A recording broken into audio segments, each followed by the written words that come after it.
será para él medicina. La Biblia enseña que frente a cada persona no salvada hay una línea demarcatoria, y si la cruza, estará condenada y destinada para el infierno, cuyas puertas se cerrarán hermética y eternamente. Frente a cada uno de nosotros hay una línea que no podemos ver físicamente. Es la frontera escondida entre la misericordia de Dios y la ira de Dios. Por favor, escúcheme atentamente. Bien pudiera ser que haya alguien entre quienes oyen este programa que esté en peligro de cruzar esos límites y necesita oír detenida y atentamente este mensaje. En este pasaje de las Escrituras hay 4 cosas que se destacan inmediatamente. La primera es lo que llamo la dirección espiritual. Dios nos da a todos dirección espiritual. Eso está sobreentendido en la frase, el hombre que reprendido. Y aquí la idea es de uno que ha sido reprendido varias veces. O sea que Dios nos habla una y otra vez. Si Dios nos hablara una sola vez, eso podría ser nuestra disculpa, que nos habló una sola vez y no entendimos bien lo que nos dijo. Pero el asunto es que Dios nos ha hablado innumerables veces, o sea, hemos sido reprendidos una y otra vez. ¿Cuántas veces Dios en su infinita paciencia y en su amorosa misericordia le ha hablado a usted o a mí? Una de las formas en que Dios me puede hablar es por medio de su Espíritu Santo. La Biblia enseña que el Espíritu Santo es la voz de Dios que nos reprende para que nos acerquemos a Él. Y pone en nosotros ese anhelo de conocerle, esa sensibilidad por las cosas de Dios, esa necesidad espiritual de estar bien con Dios. Esa es la labor del Espíritu Santo, guiándonos hacia Jesucristo. Pero Dios no solo habla por medio de su Espíritu Santo, sino también por medio de sus siervos, por medio de los ganadores de almas, por medio de sus pastores y predicadores. Dios puede hablar por medio de un mensaje o por medio de una canción espiritual. Pero Dios también habla por medio de las situaciones, los dolores, las aflicciones. Está Dios golpeando la puerta de su corazón. No hace mucho que enterró a un ser amado, uno de sus padres, o a su cónyuge, o a uno de sus hijos.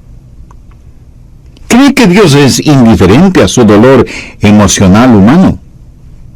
Dios no solo que siente simpatía por usted, sino que Él tiene empatía con usted. Dios puede hablarle por medio del dolor emocional o del dolor ocasionado por las enfermedades físicas. Y debemos reconocerlo que muchas veces la única forma de prestar atención a la voz de Dios es cuando estamos de espaldas en la cama de un hospital. En segundo lugar, quiero que vea algo más, que yo lo identifico como testaruda desobediencia. Proverbios 29:1 dice, el hombre que reprendido endurece la cerviz. Ahora, ¿qué significa endurecer la cerviz? En simple español, eso quiere decir ser cabeza dura, testarudo, necio. Endurecer la cerviz habla de rebelión. Dios habla y el hombre dice, Dios, no voy a escuchar lo que tengas que decirme. Dios tenga misericordia si hay alguien que piensa así y actúa de esa manera.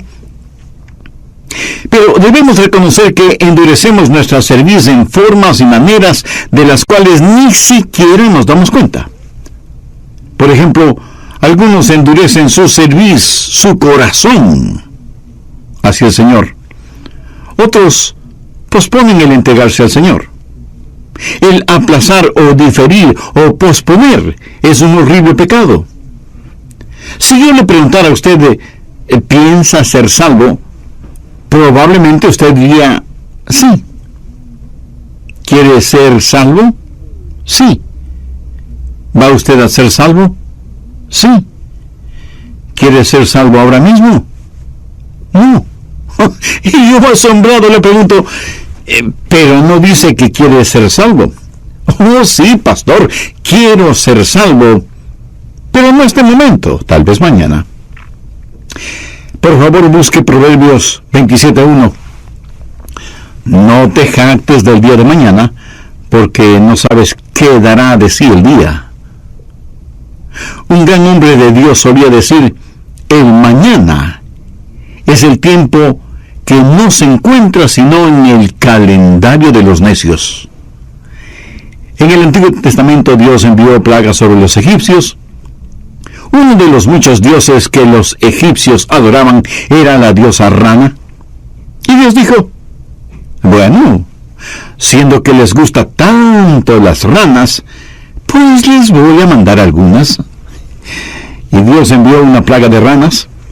Había ranas por todos lados, ranas flacas, ranas gordas, ranas verdes, ranas cafés, ranas en los árboles, en los jardines, en las fuentes, en el agua, en las camas y hasta debajo de las camas. Había ranas hasta en la sopa. Por eso yo creo que fueron los egipcios, no los chinos, los inventores de la sopa de ranas. Y el ruido que hacían esos miles y miles y miles de ranas al croar, seguramente era ensordecedor. Dios, en cierta forma, estaba ridiculizando a la diosa Rana de los egipcios. Y el faraón ya no podía soportar ni la presencia ni el ruido de las ranas. Y como ni sus magos y hechiceros pudieron eliminar esa plaga, mandó a llamar a Moisés para que hiciera desaparecer las ranas. En el libro del Éxodo, en el capítulo 8, leemos lo que Moisés le dijo al faraón, versos 9 y 10. Y Moisés dijo al faraón, dígnate indicarme cuándo debo orar por ti, por tus siervos y por tu pueblo, para que las ranas sean quitadas de ti y de tus casas, y que solamente queden en el río. Y él dijo, mañana. Ahora, ¿se puede imaginar eso? El faraón tenía ranas hasta en su corona real. Y cuando Moisés viene a preguntarle cuándo quería que desaparecieran las ranas, ¿qué respondió? Mañana. Moisés, quiero tener estas lindas y atractivas ranas un día más. ¿Qué le parece? Y en cierta forma nosotros nos parecemos mucho al faraón. Queremos deshacernos del pecado que nos domina, pero no ahora mismo, sino mañana. El hombre y la mujer incrédulos tienen con sus pecados el mismo problema que el faraón tuvo con las ranas. Los seres humanos están plagados de dudas, de desilusiones, de enfermedades, de dolor, de temor, de angustia, de falta de propósito, de infelicidad y de todas aquellas cosas negativas que trae el pecado. Y cuando se les pregunta si quieren librarse de todas esas plagas, responden que sí, pero no ahora, sino mañana. ¿Por qué la gente pospone la salvación? Porque esa es una maniobra clásica del diablo, es el endurecimiento de la cerviz. Y la Biblia dice en Hebreos 3:8, si oyereis hoy su voz, no endurezcáis vuestros corazones. Es una necedad el jactarse del día de mañana, porque se pierde el hoy. Mucha gente dice que hay que estar bien con Dios, porque uno puede morir. Permítame cambiar eso un poco. Haga las paces con Dios, para que pueda vivir. Y para vivir bien delante de Dios, usted debe tener en su vida a Jesús, quien dijo, yo he venido para que tengan vida y para que la tengan en abundancia. Pero hay otra razón por la cual usted debe estar en paz con Dios. Algo peor le va a suceder mañana si no lo hace así. Si usted estudia las plagas que cayeron sobre los egipcios, verá que después de las ranas vinieron los piojos, y después de los piojos, las moscas, y después de las moscas, las langostas. Luego muerte de todos los animales domésticos de los egipcios. Después de eso, la plaga de úlceras. Luego el granizo y el fuego. seguido de la plaga de las tinieblas y después de eso, la muerte de los primogénitos. Deseo que entienda bien lo siguiente. Dios le ama demasiado como para dejarle que sencillamente siga pecando, y le será necesario enviar a su vida no plagas como las de Egipto necesariamente, pero pruebas y aún tragedias para que usted abra sus ojos espirituales. Pero, ¿por qué esperar para que eso suceda? Ahora, justo porque Dios le ama, Él preferirá verle sufriendo bajo ciertas pruebas en esta vida para salvarle, que verle condenado en el infierno, de donde será imposible rescatarle. Le daré otra razón por la cual usted no debe posponer su decisión. Recuerde que cuando usted pospone una decisión, primero pierde el presente. Segundo, algo peor puede suceder mañana. Y tercero, a lo mejor mañana no llegará para usted. El apóstol Santiago dice, ¿qué es vuestra vida? Ciertamente es neblina que se aparece por un poco de tiempo y luego se desvanece. Y luego añade, si el Señor quiere, viviremos y haremos esto o aquello. ¿Sabe usted que en promedio 60,000 personas mueren anualmente en accidentes automovilísticos? ¿Cree usted que esas personas pensaban que iban a morir? Para miles, para millones de seres humanos, el mañana no llega. Y muchos endurecen su corazón y posponen la decisión que puede salvarles la vida. Y muchos posponen esa decisión simplemente por orgullo, por vanidad. Y he visto que eso sucede muchísimas veces. Una persona puede estar en la iglesia escuchando un sermón o escuchando un mensaje radial como este, y la mano de Dios toca su corazón. Esa persona se siente bajo convicción, y cuando es presentada la invitación para entregar el corazón a Jesucristo, de pronto el orgullo levanta su odiosa cabeza, y usted piensa que no es tan malo.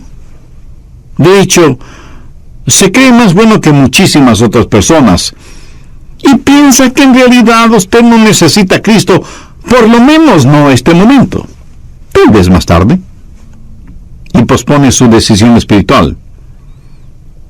Jesús dijo que si nos avergonzamos de Él delante de los hombres, Él se avergonzará de nosotros delante de su Padre que está en los cielos. Otros endurecen su corazón por medio de los placeres y las posesiones materiales, y no hacen una decisión por Cristo porque dicen que ya no podrán seguir haciendo lo que quieren hacer. Tienen un estilo de vida mundano que no quieren abandonar y endurecen su corazón, por lo cual la Biblia los describe como amadores de los placeres más que de Dios. Y hacer eso es una enorme necedad. Y si usted me pregunta por qué, le daré 3 razones. Primera, las únicas cosas que Dios le pedirá que deje de hacerlas son las que le hacen daño. Todo aquello que sirva para su salud física, mental y espiritual, todo lo que lo haga más santo, más íntegro, eso es lo que Dios quiere para usted.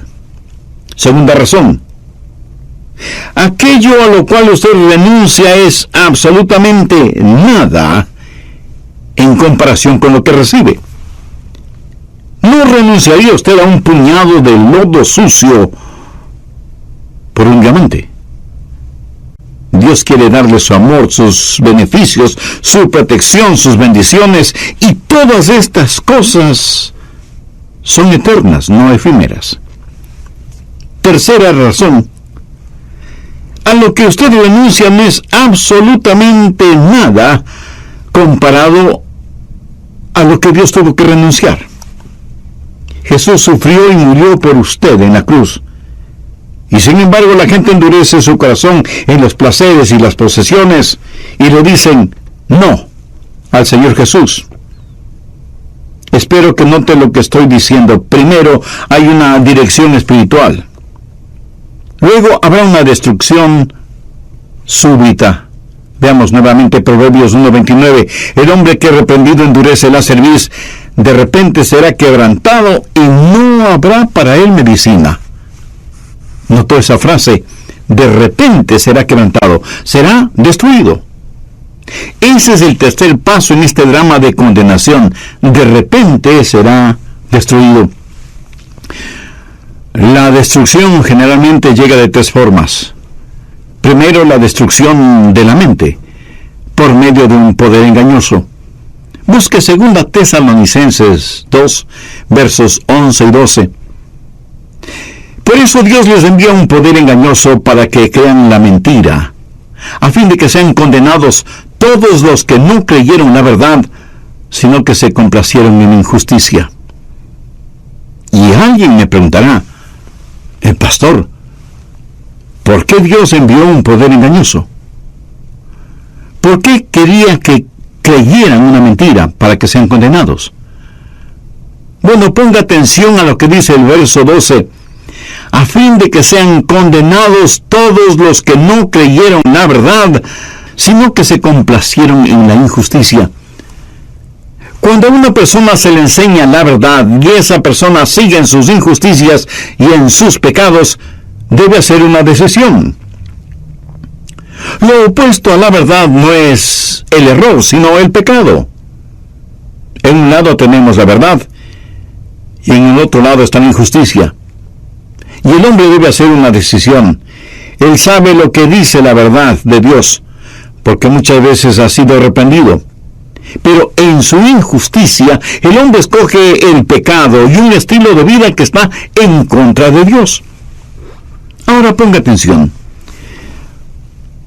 Cuando él escoge el paquete de la injusticia, escoge un paquete que está forrado con un papel engañoso.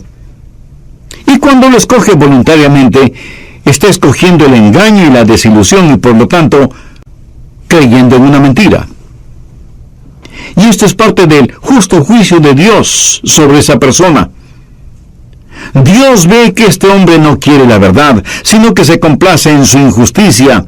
Y es su propia injusticia la que le engaña y desilusiona. Pero como eso es lo que el hombre escogió, Dios hará que tenga aquello que el hombre quiere. Es trágico cuando un hombre no solo está poderosamente engañado, sino que sufre deserción espiritual. El Espíritu Santo lo abandona. Dios renuncia a él y le deja que haga su propia voluntad.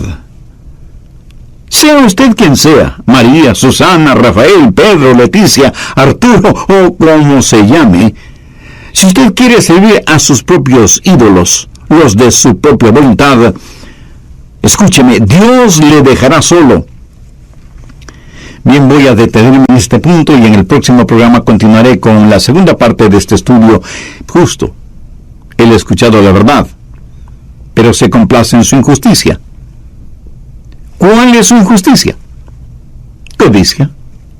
Su credo es la codicia, su Dios es el dinero y su motivación es conseguir todo lo que pueda, como pueda. Esa es su manera de pensar. Y ese es un horrible pecado. Y él verá materializado ese pecado, pero tendrá que aceptar el engaño que trae ese pecado. ¿Qué clase de engaño? Este mismo hombre, el domingo por la mañana se dedica a mirar deportes en la televisión. A su lado tiene un paquete de latas con líquido para embalsamar, o sea, cerveza, y unas cuantas cajetillas de cáncer pulmonar en forma de cigarrillos.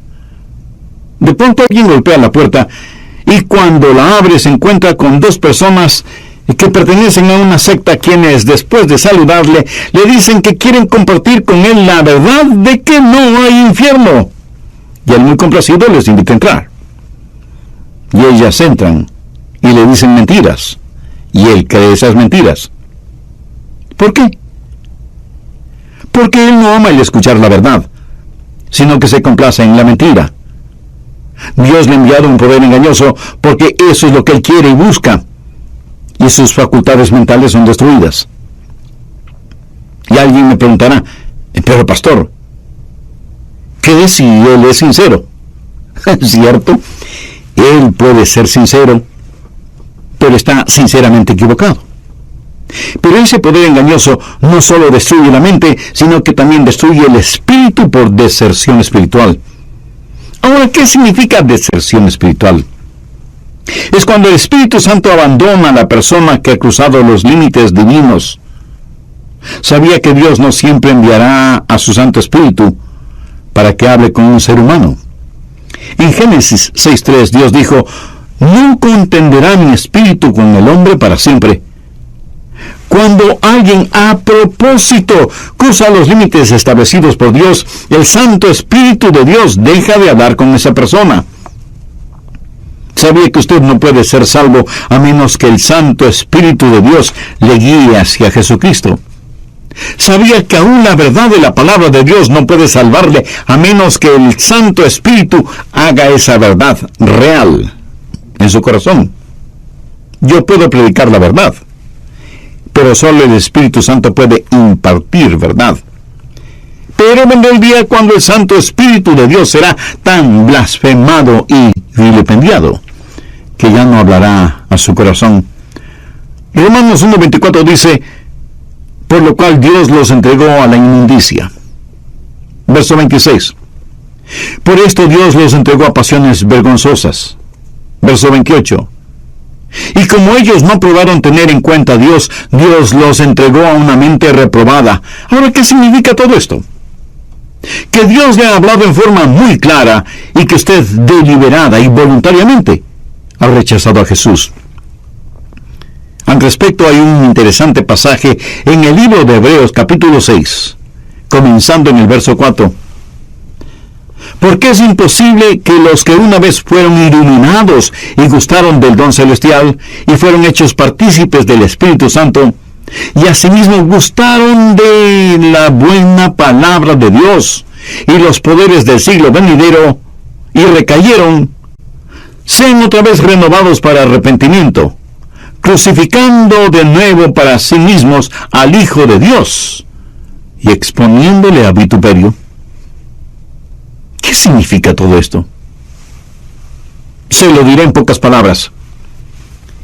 Que es imposible para los apóstatas, los que alguna vez conocieron la verdad y eran guiados por el Espíritu Santo de Dios, el arrepentirse y estar bien con Dios. ¿Por qué? Porque fueron iluminados y sus ojos fueron abiertos y gustaron del poder de la palabra de Dios y fueron hechos partícipes del Espíritu Santo. Aquí no se está hablando de aquellos que han sido salvos y luego pierden su salvación. Habla de las personas que, por así decirlo, con sus ojos bien abiertos y sabiendo perfectamente bien lo que hacían, vuelven a crucificar al Señor Jesucristo. Rechazaron a Cristo, pisotearon su preciosa sangre, sabiendo lo que hacían.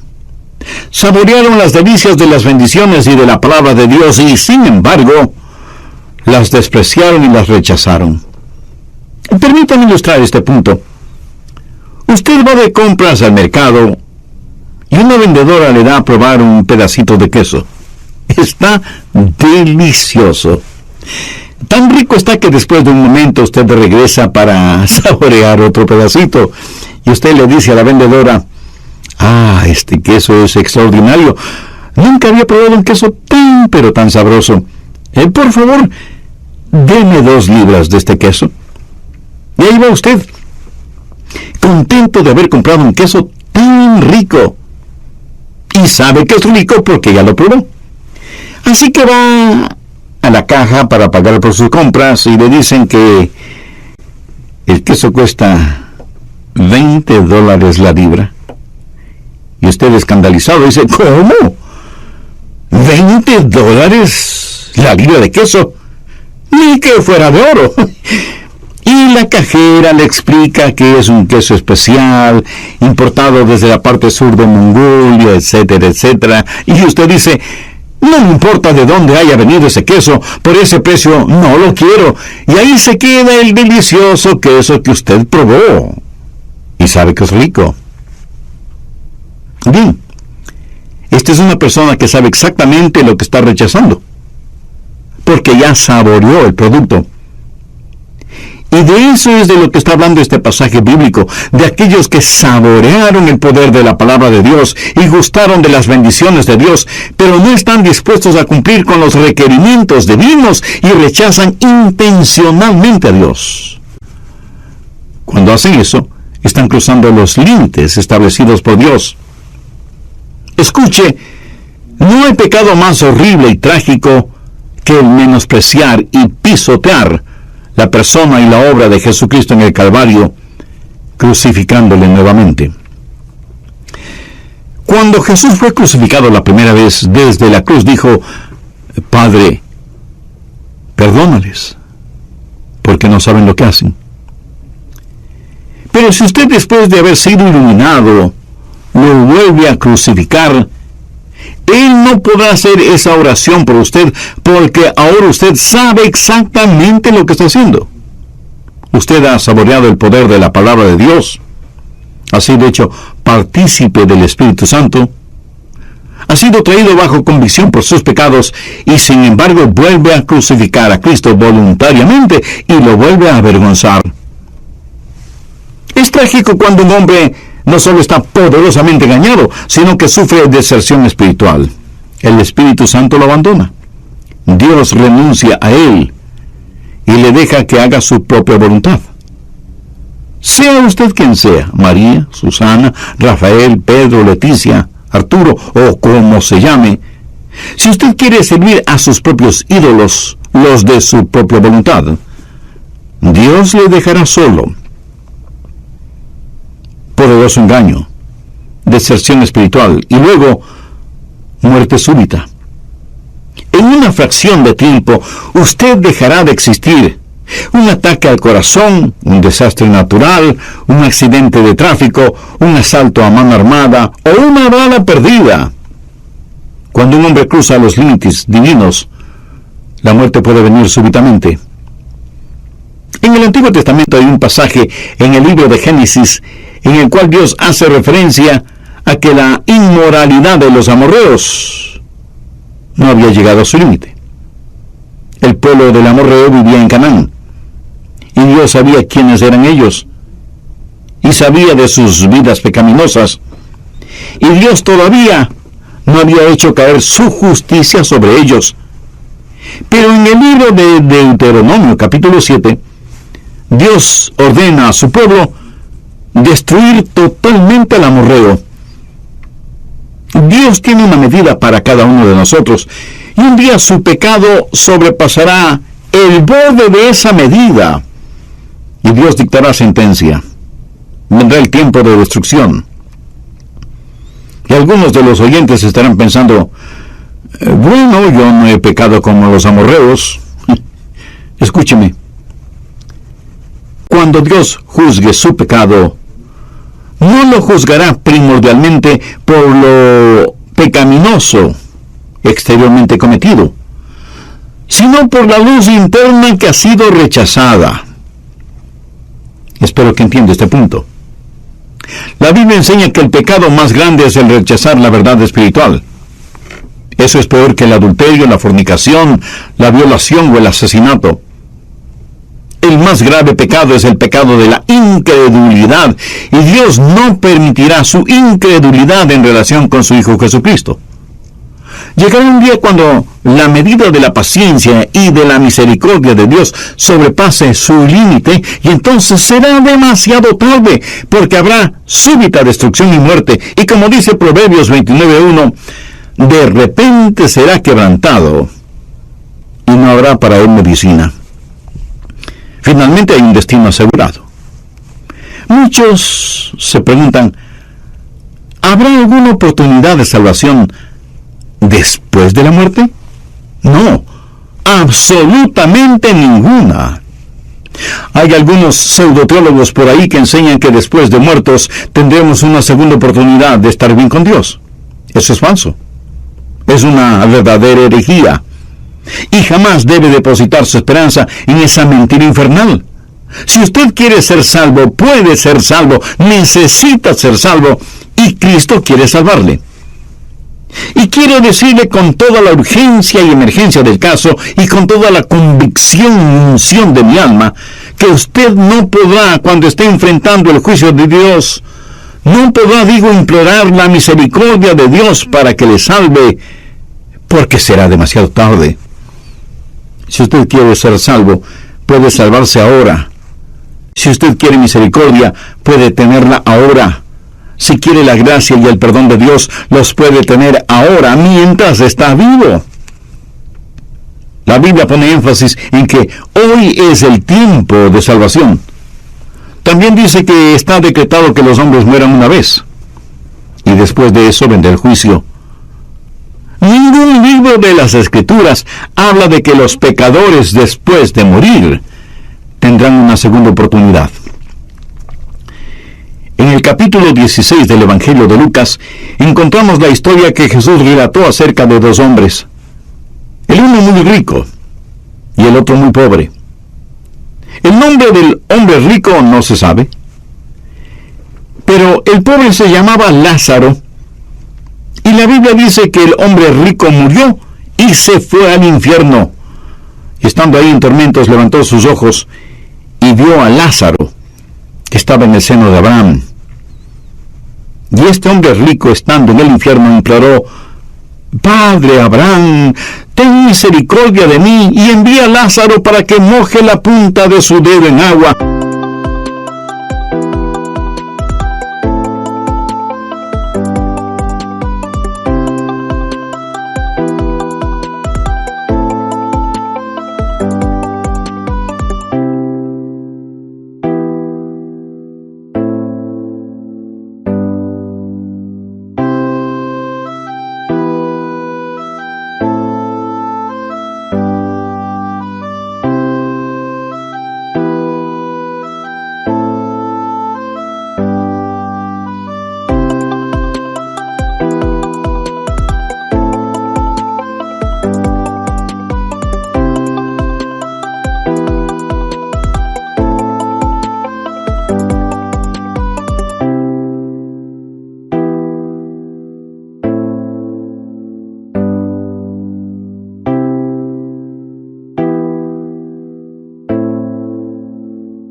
Y refresque mi lengua, porque estoy atormentado en esta llama.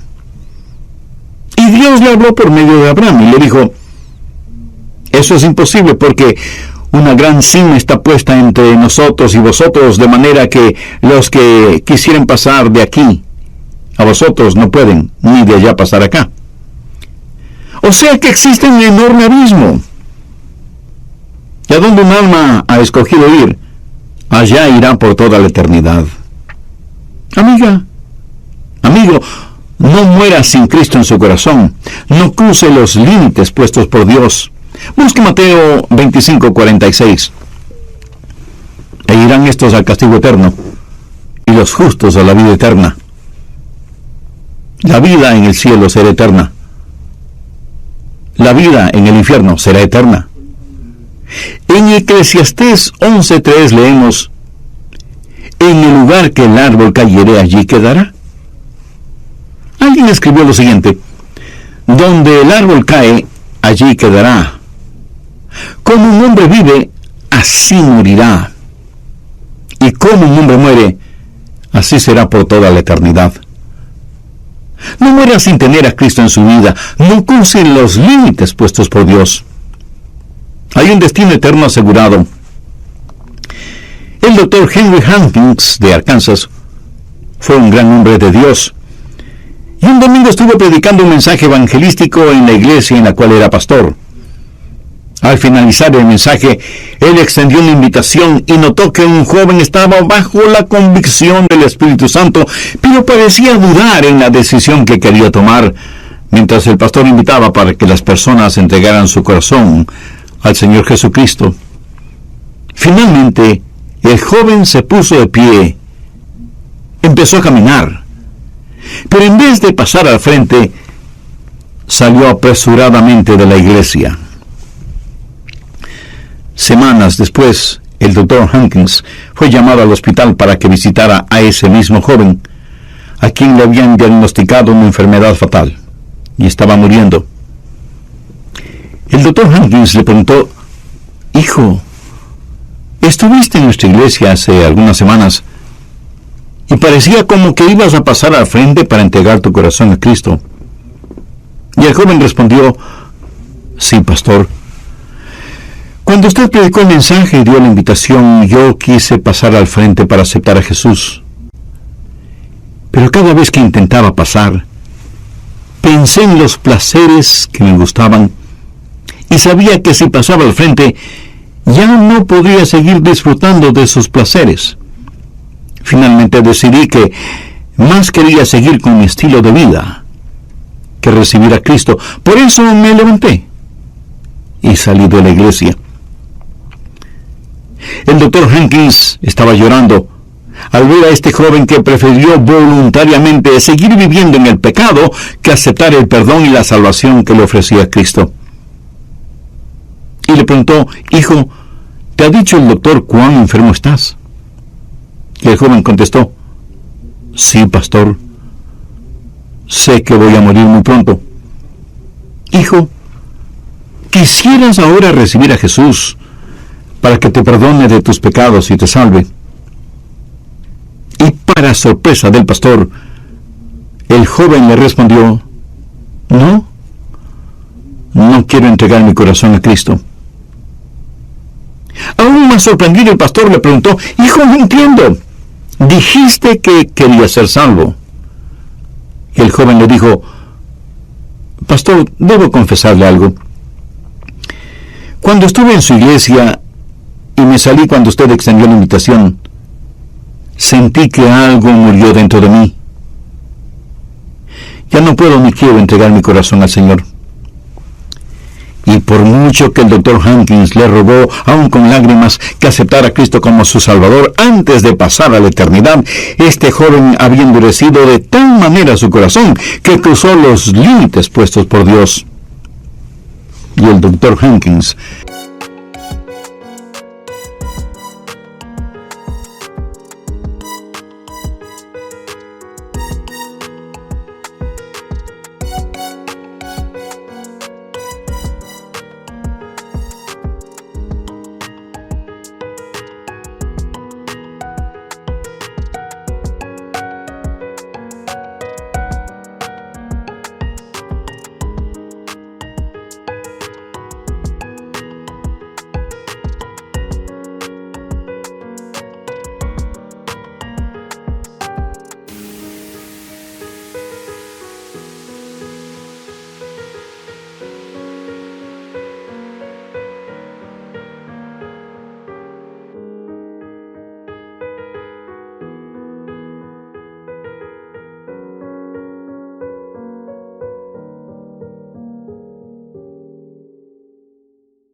vio morir a ese joven en esa cama del hospital, y con tristeza tuvo que aceptar que ese joven voluntariamente había endurecido su corazón a la voz de Dios, y voluntariamente escogió irse al infierno. Mi amiga, mi amigo, tal es este mensaje que está escuchando. Pudiera ser el último llamado de Dios para usted. Si usted quiere ser salvo ahora mismo y que sus pecados sean perdonados y tener la seguridad de la vida eterna, le invito a orar conmigo la siguiente oración. Dios eterno, soy pecador y estoy perdido. Necesito tu gracia y tu misericordia. Señor Jesús, sé que moriste por mí en la cruz del Calvario para con tu propia vida pagar la culpa de mis pecados. Con sincera y profunda fe, este mismo momento te invito a morar en mi corazón y que seas mi Salvador y mi Señor. Haz de mí la clase de persona que tú quieres que sea. Encontrará la serie completa, Una palabra al sabio, en elamorquevale.org o llámenos dentro de los Estados Unidos al 1-800-647-9400. Nuevamente, 1-800-647-9400. Y nuestra dirección, El Amor que Vale, P.O. Box 38400, Memphis, Tennessee 38183, Estados Unidos. Contáctenos y adquiérala hoy en oferta especial. ¿Sabe que usted en forma personal puede ser instrumento en las manos de Dios para que otra u otras personas conozcan el mensaje de salvación? ¿Cómo? Con su respaldo financiero mensual. Usted puede difundir que la salvación solo se encuentra por medio del Señor Jesucristo. Escuche. En nuestro muro de Facebook, Ada comparte: Dios sea bendiciendo y prosperando este ministerio grandemente. Para mí ha sido de edificación y de mucha fortaleza en momentos en los que quise morir. Dios usó este ministerio para hablarme, fortalecerme y levantarme. Gloria a Dios. Con su respaldo financiero mensual, usted difunde que la salvación solo se encuentra por medio del Señor Jesucristo. Ore y pregunte a Dios cómo usted